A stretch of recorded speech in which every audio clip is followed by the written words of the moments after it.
أعوذ بالله من الشيطان الرجيم بسم الله الرحمن الرحيم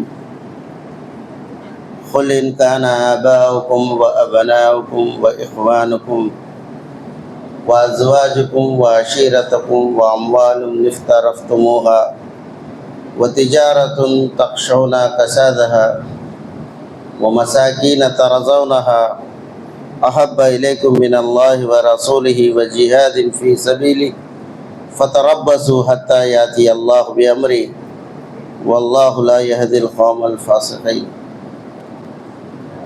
సోదరులారా, పవిత్ర గ్రంథం ఖురాన్ అల్లాహ్ సుబ్హానహు తాలా తన దాసీదాసులకు ఈ విధంగా వివరిస్తున్నాడు. ఖుల్, ఓ ప్రవక్త సల్లల్లాహు అలైహి వసల్లం వారు మీ అనుచర సమాజానికి చెప్పండి.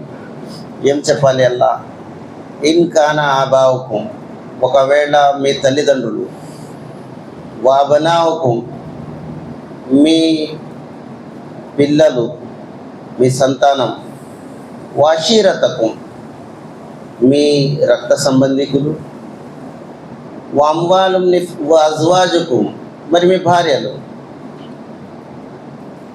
ఇవి ఏదైతే ఉన్నాయో, వాషీరతకుం వామ్వాలుం నిఫ్తరఫ్తుమూహా, ఏదైతే ధనం మీరు దాచిపెట్టి ఉంచారో, వతక్షౌన తిజారతన్ కసాదహ, ఏ వ్యాపారం అయితే దివాళా తీస్తుందని మీరు భయపడుతున్నారో, వమసాకీన తరజౌనహ, ఏ ఇళ్లల్లో అయితే, ఏ గృహాల్లో అయితే మీరు ఇష్టపడుతున్నారో, అహబ్బ ఇలైకుం మినల్లాహి వరసూలిహి వజిహాదిన్ ఫీ సబీలిహి, ఒకవేళ వీటి ప్రేమ అల్లాహ్ ప్రేమ కంటే మీకు అత్యధికంగా ఉంటే, ప్రవక్త ప్రేమ కంటే అత్యధికంగా ఉంటే, ఆయన ధర్మంలో నిరీక్షణం కృషి చేయటం కంటే కూడా మీకు ప్రేమగా ఉంటే, హత్తా యాతి అల్లాహు బిఅమ్రి, మరి అల్లాహ్ శిక్ష మీ మీద విరుచుకుపడేంతవరకు నిరీక్షించండి.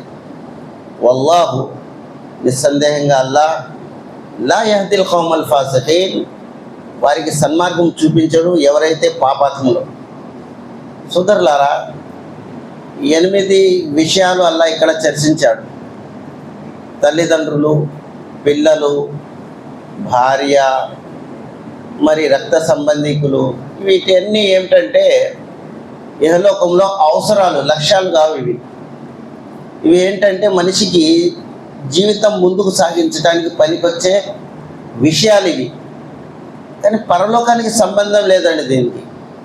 అల్లాహ్ సుబ్హానహు తాలా అంటున్నాడు, ఏదైతే మీకు మేము ఇచ్చామో వీటి మీద ప్రేమ కంటే ఇచ్చినోడి మీద ప్రేమ ఎక్కువ ఉండాలి.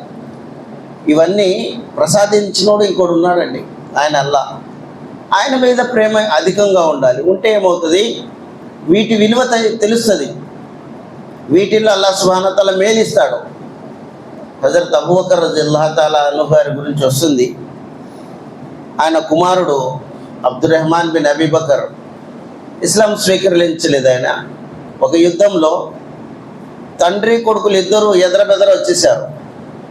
అబ్దుర్రహ్మాన్ గారు ఇస్లాం స్వీకరించిన తర్వాత అంటున్నారు, నాన్నగారు, ఒక యుద్ధంలో మీరు ఉన్నారు, మేము ఉన్నాను. నేను అవిశ్వాసుల తరపు నుంచి ఉన్నాను, మీరు విశ్వాసుల తరపు నుంచి ఉన్నారు. ఒక పర్యాయం నా ఖడ్గం కింద మీరు వచ్చేసారు, తండ్రిని నేను వదిలేశాను అన్నారు. అప్పుడు హజరత్ అబూబకర్ గారు అన్నారు, నిజమే నాయన, నీకు తండ్రి ప్రేమ ఎక్కువ ఉంది, అందుకోసం వదిలేసావు. ఒకవేళ నా ఖడ్గం కింద నువ్వు వచ్చినట్టయితే కొడుకు అని కూడా చూడకుండా నేను నిన్ను వధించేవాడిని అన్నాడు. కారణం ఏంటి? ప్రేమ. అల్లాహ్ ప్రేమ ఏదైతే ఉండాలో అల్లాహ్తో ఉండాలి. ఎందుకు ప్రేమ తేడా వస్తే అల్లాహ్ పాపాత్ముడు అన్నాడు? ఎందుకంటే ఏ వ్యక్తి ఏ వస్తువుతో ప్రేమిస్తాడో దానికి దగ్గర ఉంటాడు, లేకపోతే దానికి దగ్గర వెళ్ళటానికి ప్రయత్నం చేస్తాడు. మనం ఏం చేస్తాం? ఇహలోకంలో ఏదైతే ఉందో సంపద, దాని మీద ఎంత మొగ్గు చూపించామంటే, దాని విలువ ఎంత తెలుసుకున్నామంటే, డబ్బు ఉంటేనే ప్రపంచం, డబ్బు లేకపోతే ఏమీ లేదు.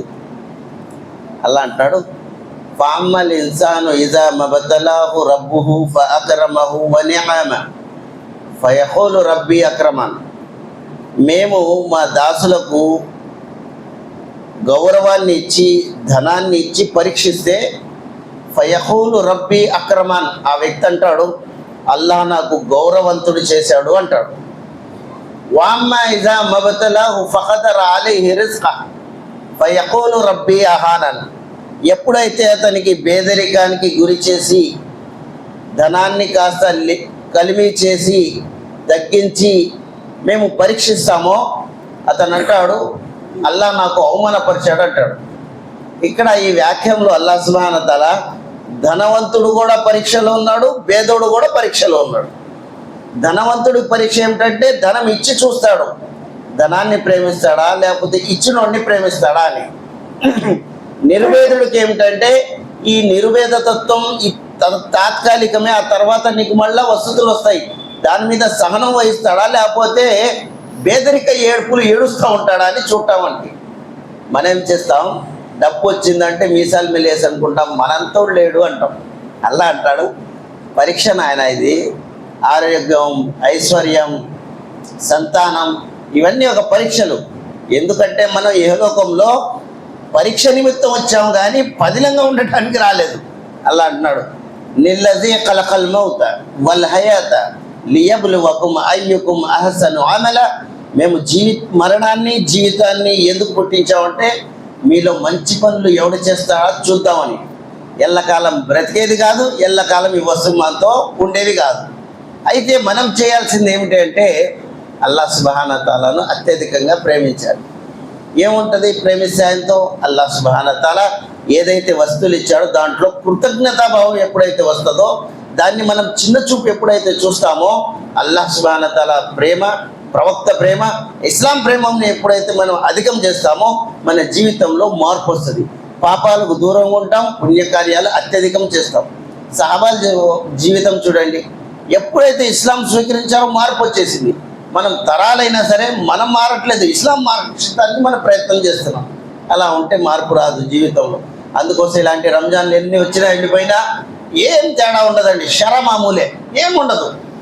మామూలుగానే మన జీవితం అలాగే ఉంటుంది. షవ్వాల్ రాగానే మళ్ళీ నిర్మానుష్యమైన మసీదులు, మళ్ళీ అవే అజాలు, నిర్మానుష్యంగా మానవుడి జీవితం, మళ్ళీ అదే జీవితం ఉంటుంది. కనుక సోదరులారా అలా ఉండకూడదు. మార్పు రావాలంటే ఏదో ఒక త్యాగం చేయాలి. త్యాగం ఏం చేయాలి? ఏదైతే వసతులు ఉన్నాయో అల్లాహ్ సుబ్హానహు వ తఆలా మీద ఆ ప్రేమను తగ్గించి ఉంచాలి. మనం ఏం చేస్తాం, దానికి సమానంగా చేస్తాం, లేకపోతే అధికం చేస్తాం. సోదరులారా, చిన్న పిల్లోడు ఏడుస్తున్నాడు పాలు కోసం. తల్లి పాలు పట్టే టైం లేదు, ఇప్పుడు ఆ పనిలో ఉంది ఫుల్గా. ఏం చేస్తుంది తెలుసా? ఒక పాల పీక తీసుకొచ్చి నోట్లో పెడుతుంది. కాముగా ఉంటాడా, ఏడుస్తూనే ఉంటాడా? కాముగా ఉంటాడు. ఇది చెప్పండి, ఇది మోసమా లేకపోతే లాభమా? మోసం ఇది. తల్లికి టైం లేదు కాబట్టి పాల పీక పెట్టింది, ఏడుపు ఆపేసాడా లేదా? ఇలాగే ఏదైతే సంపద ఉందో, ఏదైతే జీవితంలో ఆనందాలు ఉన్నాయో తాత్కాలికం, పాలపీకతో సమానమే. అది వాస్తవమైన ప్రశాంతతమైన జీవితం రావాలంటే పరలోక జీవితం. ఇదేంటంటే ఇల్లు కట్టాలి కట్టాలి తపన. కట్టిన తర్వాత ఎన్ని రోజులు ఉంటుంది? అది సంవత్సరం 2 సంవత్సరాలు. ఆ తర్వాత చున్నం కూడుతున్నా పట్టించుకోడు, ఇంట్రెస్ట్ పోతుంది. ఈ ధరణి మీద పుట్టించింది అల్లాహ్ సుబ్హానహు వ తఆలా. మొబైల్ కొనాలి 10,000 పెట్టి కొన్నాడు, ఎవ్వడికి కూడా పిల్లలకి వాళ్ళకి ఇవ్వడు. కానీ 2 రోజులు 3 రోజులు, నెల 2 నెలలు, ఆ తర్వాత దిండు కిందో మంచం కిందో పడి ఉంటుంది. కారణం ఏంటి? ఆకర్షణ పోయింది. జీవితం అంటే ఇదే, ఆకర్షణ పోయేది. అల్లాహ్ అంటున్నాడు ఎప్పుడో ఆకర్షణ పోయేది నీకు తెలుసు కాబట్టి ఆ ఆకర్షణ నా కోసం తగ్గించు, ఫలితం ఉంటుంది అన్నాడు. పోయేది అది ఎలాగో అలా. జీవితం ఎంత గడిపినా సరే ఉంటుందండి. చెప్పులు ఖరీదైన వేసుకున్నాం, ఎక్కడి దాకా తీసుకెళ్తాం? గడప దాకే కదా, లోపల కూడా తీసుకొస్తాం. జీవితం ఎంత ఖరీదైతే గడిపినా సరే ప్రపంచం మీదే. సమాధిలో ఒంటరిగానే వెళ్ళాలి. డబ్బు ఇవ్వడానికి తీసుకెళ్తాడా? అయ్యో దీనికోసమే అండి రాత్రి పక్కన ఏకం చేశాడు, కనీసం ఇంటి కాగితాలు పెడదామండి అంటే అంటారా? పిచ్చోడా, ఇంటి కాగితాలు ఆడికెందుకురా, చచ్చినోడికి అంట కదా. సోదరులారా, జీవితానికి వాస్తవం తెలుసుకుంటే చాలా మార్పు వస్తుంది. మనం ఏం చేస్తాం? సున్నతు ఫరజు ఏమీ లేదు. మన జీవితంలో ఒకటే లక్ష్యం, సంపాదన సంపాదించాలి, సుఖంగా ఉండాలి. సుఖం అనేది అల్లా చేతిలో ఉన్నదండి. అల్లాహ్ సుబ్హానహు వ తఆలా సిస్టమ్ పెట్టాడు. ఏం చేశాడంటే వస్తువులు మన దగ్గర పెట్టాడు, వాటి లాభాలు ఆయన దగ్గర ఉంచుకున్నాడు. డబ్బు మన దగ్గర ఉంది, సుఖం ఎవరి దగ్గర ఉంది? ప్రశాంతత ఎవరి దగ్గర ఉంది? ఆయన దగ్గర ఉంది. నువ్వు డబ్బు పెట్టుకో పర్వాలేదు, ప్రశాంతత నా దగ్గర ఉంది. కనుక సోదరులారా, మన జీవితంలో మార్పు రావాలంటే ఒకటే విధానాన్ని మనం అనుసరించాలి. అదేంటంటే వీటన్నింటినీ ఇచ్చిన వాడిని మనం గమనించాలి, ఆయన అత్యధికంగా ప్రేమించాలి. రసూలి దైవప్రసల్లాసం గారి కోసం మా సాహాబాలు ఎలాంటి త్యాగాలు చేశారు. అలాంటి త్యాగాలు లేకపోతే మక్కా మదీనాలోనే ఇస్లాం ఉండేది, ఇక్కడ వచ్చేది కాదు. ఆయన ప్రేమ కోసం, ఆయన యొక్క తెచ్చిన ఇస్లాం కోసం. కనుక సోదరులారా, మనం అల్లాను ప్రేమించాలంటే అల్లా అంటున్నాడు వీటి మీద దాచద. అచ్చా, మనం అల్లాను ప్రేమిస్తాం, అల్లా మమ్మల్ని ప్రేమిస్తే లాభం ఏమిటి? అంతే కదా, మనం అల్లాని ప్రేమిస్తున్నాం, సరే బాగానే ఉంది, వీటి ప్రేమ తగ్గించాం, అల్లా మనకి ఏమిస్తాడు? సోదరులారా, దైవప్రసల్లాసం గారు ఉదాహరణ ఇచ్చారు. ఒక వ్యక్తి, రాజుగారు తన సభలో ఎంతమంది అయితే ఉన్నారో వాళ్ళకి ఒక ఆఫర్ ఇచ్చాడు. ఆఫర్ ఏంటి తెలుసా? రేపు ఉదయం నేను ప్రతి వారికి మన సభలో ఉండే వాళ్ళకి ఆఫర్ ఏమిటంటే, ఉదయాన్నే ఎవరైతే వస్తారో పళ్ళాల మీద మేము వెండి, బంగారం, వజ్ర వైడూర్యాలు పరిచేసి పెడతాం. పెద్ద పెద్ద పళ్ళాలు వెండి బంగారంతో నిండిపోయి ఉంటాయి. కానీ ఆఫర్ ఏంటి తెలుసా? నేను 1, 2 అనగానే 3 అనగానే ఎవరు ఏ వస్తువు మీద చేపెడితే అది వాడ సొంతం. బాగుంది కదా ఆఫర్? అయితే అందరూ వచ్చేసారు, సేనాధిపతులు, ఏదైతే నిర్వాహకులు అందరూ వచ్చేసారు. ఆ భవనంలో మనలాగా ఫ్యాను, ఏసీలు ఉండేవి కాదు కదా. ఒక బానిస స్త్రీ ఉంది, ఆమె విసురుకర్ర విసురుతుంది. ఎవరికి? రాజుగారికి. ఆఫర్ ఆమెకు కూడా వర్తిస్తుందా లేదా? వర్తిస్తుంది. ఏం చేయాలి? ఆలోచనలో పడింది. నేను ఇది వదిలేసి వస్తువులు తీసుకోవడానికి వెళ్ళానా, రాజుగారు కోపం వస్తుంది, తల నరికేస్తాడు కోపం వస్తే. ఏం చేయాలి ఆలోచిస్తుంది. అంతలో రాజుగారు ఏమన్నాడు, 1, 2, 3 అనగానే జనాలు ఆ పళ్ళాల వైపు పరిగెడుతుంటే ఈమెం చేసిందో తెలుసా? ఒక చేత్తో విసురుకర్ర విసురుతూ రెండో చేయి బాద్షా గారి తల మీద పెట్టేసింది. ఆయన అన్నాడు, ఏమ్మా అందరు పళ్ళాల మీద పెట్టి చేతులు పెట్టడానికి పరిగెడితే నువ్వు నా తల మీద పెట్టావేంటి అంటే ఆమె ఒక పదం వాడిందండి. ఏం వాడింది తెలుసా? ఓ రాజుగారు, ఈ భవనంలో ఉన్న వస్తువులన్నిటికీ యజమాని మీరే నావారైపోతే ఇవన్నీ నాయే కదా అని నేను మీ తల మీద చేయి పెట్టాను అన్నాడు. దైవప్రసల్లాసం గారు అన్నారు, మన్ కానల్లాహు కానల్లాహు, ఎవరైతే అల్లా వారైపోతారో అల్లా వాళ్ళైపోతాడు అన్నాడు. మనం ఏం చేస్తాం? అంత దూరమే ఉంటారు. కానీ భూమి, ఆకాశం, వ్యవస్థ అధిపతి ఎవరు? అల్లా సుబ్హాన తఆలా. మనం ఆయన వారైపోతే ఆయన ఇవ్వాల్సిన ప్రతిదీ కూడా సులభంగా దొరుకుతుంది.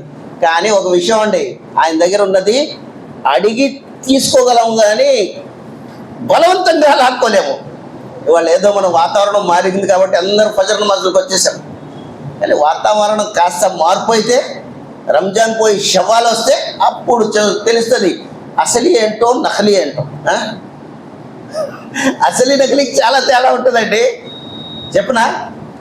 ఒక వ్యక్తికి వజ్రం దగ్గర దొరికిందండి. ఆయన ఏం చేశాడంటే, ఈ వజ్రం నా దగ్గర 2 ఉన్నాయి ఇటువంటి సేమ్, ఎవరైనా సరే దీంట్లో అసలు నకిలీ పసగెడితే నేను వాళ్ళకి బహుమానం ఇస్తానన్నాడు. చాలామంది రాజుల దగ్గరికి వెళ్ళాడు, అందరూ ఓడిపోతున్నారు. కానీ ఒక ప్రదేశంలో ఒక రాజు అడవిలో ఉన్నాడండి. ఆయన అక్కడ ఉన్న పెద్దోళ్ళు అనమాట. వాళ్ళ సభ ఎక్కడ? మామూలుగా పైన కప్పు లేకుండా కూర్చుని ఉన్నారు. అక్కడికి వెళ్ళి అన్నాడు, అయ్యా ఇందులో ఒకటి అసలీ ఒకటి నకిలీ ఉంది, ఏదైనా మీరు గుర్తుపడితే నేను మీకు ఈ వజ్రం ఇచ్చేస్తాను, లేకపోతే నేను అడిగిందంతా మీరు పరిహారం ఇవ్వాలన్నాడు. సరేనండి అని ఒప్పుకున్నారు. ఒప్పందం అయిపోయింది. ఇక ఉదయం పూట ఎండ వస్తుంది. అక్కడ ఒక కళ్ళు లేని వ్యక్తి ఉన్నాడు. ఆయన అన్నాడు, నేను ఇది పసిగడతాను అన్నాడు. రాజుగారు అన్నారు, అయ్యా ఎంతోమంది ఓడిపోయారు, కళ్ళున్నోడు ఓడిపోయారయ్యా, నువ్వు దీన్ని కళ్ళు లేనిది ఎలా పసిగడతావని. లేదు రాజుగారు, నాకు వదిలేయండి, నేను ఇది ఇంట్లో అసలీ నకలి ఏదో కనిపెడతాను అన్నాడు. సరే కనిపెట్టండి అంటే 2 అక్కడ పెట్టారు. కొంచెంసేపు అయింది, చేతులతో తడిమి ఒకటి పట్టాడు. అన్నాడు, ఇది అసలీ అన్నాడు. రాజుగారు అన్నారు, కరెక్టేనా అన్నాడు. కరెక్టే, డన్ అన్నాడు. అడిగాడు ఆయన, ఇంతమంది ఓడిపోయారు, కళ్ళున్నోడు ఓడిపోయాడు, గుడ్డోడు ఎలా చెప్పావు చెప్పు అంటాడు. నువ్వు ఎలా చెప్పగలేవు? అయితే ఆయన అంటాడు, అసలు వజ్రం ఏదైతే ఉంటుందో ఎండలో కూడా వేడెక్కదయ్యా అన్నాడు. నకిలీ ఏదైతే ఉంటుందో వేడెక్కిపోద్ది, ఇది ఎండలో కూడా వేడెక్కలేదు అంటే ఇది అసలీ అని. అంటే అసలీకి ఎన్ని పరిస్థితులు వచ్చినా ఒకే రీతిలో ఉంటుందండి. అది నకిలీ ఏంటంటే మారుతూ ఉంటుంది. మనం అసలీలాగా కావాలని అల్లా మాకు ఈ రంజాన్ మాసం తీసుకొచ్చాడు. అల్లాతో దువా చేస్తున్నాను, అల్లా సుబ్హాన తఆలా జీవితం ఏదైతే నకిలీ ఉందో అల్లా అసలు జీవితాన్ని కైవసం చేసుకునే సాధనాలు మాకు ప్రసాదించుగాక. అల్లా ఈ పవిత్రమైన రంజాన్లో నీ దగ్గర ఉన్న వాస్తవమైన జీవితాన్ని గుర్తించి దానికోసం పాటుపడే మహాభాగ్యం మనందరికీ ప్రసాదించుగాక. ఆమీన్. అస్సలాము అలైకుం వరహ్మతుల్లాహి వబరకాతుహు.